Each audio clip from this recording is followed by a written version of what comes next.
Hello guys, welcome back to my channel. সবাই কেমন আছেন? আমি ভালো আছি।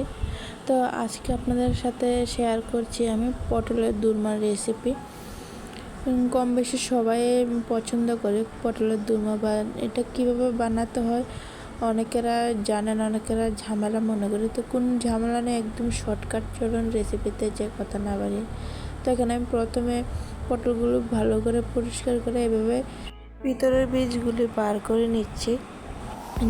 ছোটো চামচের দিয়ে এভাবে বার করে নিয়েছি। আমি এখানে 3টা আলু সিদ্ধ করে নিয়েছি, সাথে পটলের যে ভিতরে বিচিগুলো আছে এগুলো রেখে দিয়েছি। এগুলো ফেলবেন না, এগুলা আলুগুলির সাথে রেখে দিয়েছি। তো এখানে মশলাটা, যে পটলের ভিতরে মশলাটা দেবো আমরা, এটা বানিয়ে নেব। তো এখানে আমার তেল গরম হয়ে গেছে, পেঁয়াজ কাঁচা লঙ্কা দিয়ে দিয়েছি। এটাকে হালকা বাদামি রং করে ভেজে নেব। গ্যাসের ফ্লেমটা আপনারা মিডিয়ামে রাখবেন। তো এখানে আমি দিয়ে দেবো আদা রসুন বাটা সামান্য পরিমাণে। তারপর এটাকে ভালো করে ভেজে নেব, কাঁচা গন্ধটা চলে যায়। তো এখানে কাঁচা গন্ধটা চলে গেছে, আমি এখানে আলুটা ম্যাশ করে এবং যে পটলের বীজগুলো আছে এগুলো ম্যাশ করে দিয়ে দিচ্ছি। এখানে ব্যবহার করছি মশলা, মরিচ, হলুদ, জিরা, ধনিয়া, সামান্য লবণ, স্বাদ মতন লবণ দিয়ে ভালো করে কষিয়ে ভেজে নেব মশলাটা। তো এখানে আমার মশলাটা রেডি হয়ে গেছে, আপনারা দেখতে পাচ্ছেন।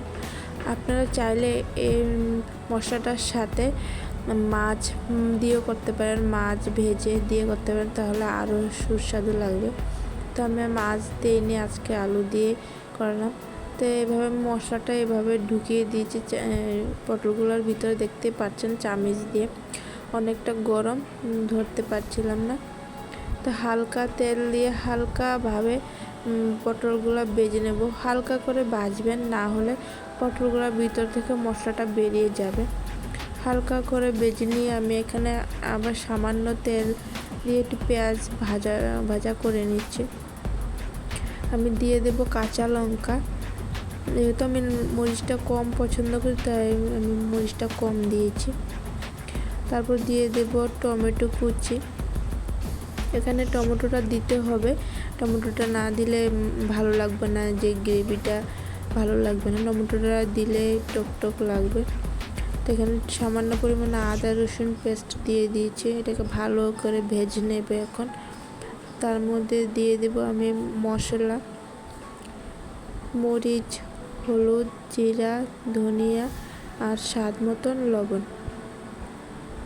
এখানে চাইলে আপনারা এই রেসিপিটা মাছ দিয়েও করতে পারেন। মাছ দিয়ে করলে রেসিপিটা আরও সুস্বাদু হবে।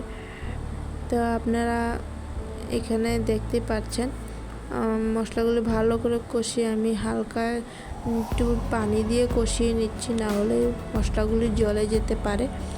তো আমি এখানে ঝোল দিয়ে দিচ্ছি, আমার ঝোলটা ফুটে গেছে। আমি খুব আলতোভাবে পটল ভাজাগুলি ঝোলে দিয়ে দেব। তো আমার সবগুলা পটল আমি এভাবে খুব আলতোভাবে ঝোলে দিয়ে দেব। মনে রাখবেন ঝোলটা বেশি রাখবেন, না হলে পটলের যে ভিতর মশলাগুলোই বেরিয়ে যাবে।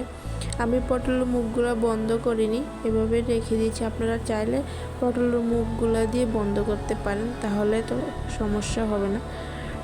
তো আমি এখানে ঢাকা দিয়ে দিচ্ছি, খুব লোতে রান্না করবেন, যেহেতু পটলগুলো সিদ্ধ হবে, ভাজাতে কিন্তু এতটা সিদ্ধ হবে না।